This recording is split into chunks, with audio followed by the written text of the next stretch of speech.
Depuis quelques semaines, un œil électronique observe Rouen. Enfin, pas tout Rouen, pour le moment 9 caméras ont été installées à l'espace du Palais, place du Vieux Marché, place Saint-Sever et rue des Bons Enfants.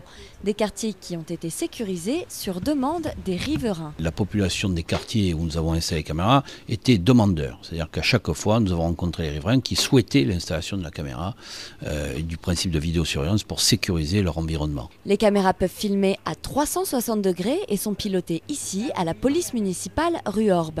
Les vidéos sont conservées 15 jours pour servir de preuve en cas de litige, mais au-delà de cette date, elles sont automatiquement effacées.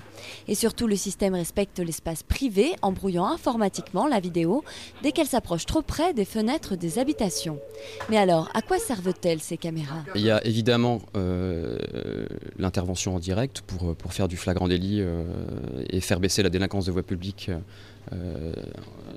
et faire cesser certaines infractions ou certains délits qui sont en train d'être commis dans l'immédiat. Donc ça, c'est l'agent qui est derrière l'écran qui d'initiative balade la caméra et essaye de rechercher ces moments-là. Et il y a après les relectures qui sont effectuées par les officiers de police judiciaire sur la base des 15 jours de mémoire qu'on a, dans le cadre d'une enquête judiciaire, d'une agression. Depuis son installation, le système a déjà permis une baisse de la délinquance dans les lieux surveillés. Mais malgré ces bons résultats, la municipalité reste lucide. Je suis bien conscient que la vidéosurveillance, en termes de délinquance, ça ne résout pas le problème de la délinquance. Ça la déplace, ça la contrôle, ça la fait baisser et parfois ça la déplace.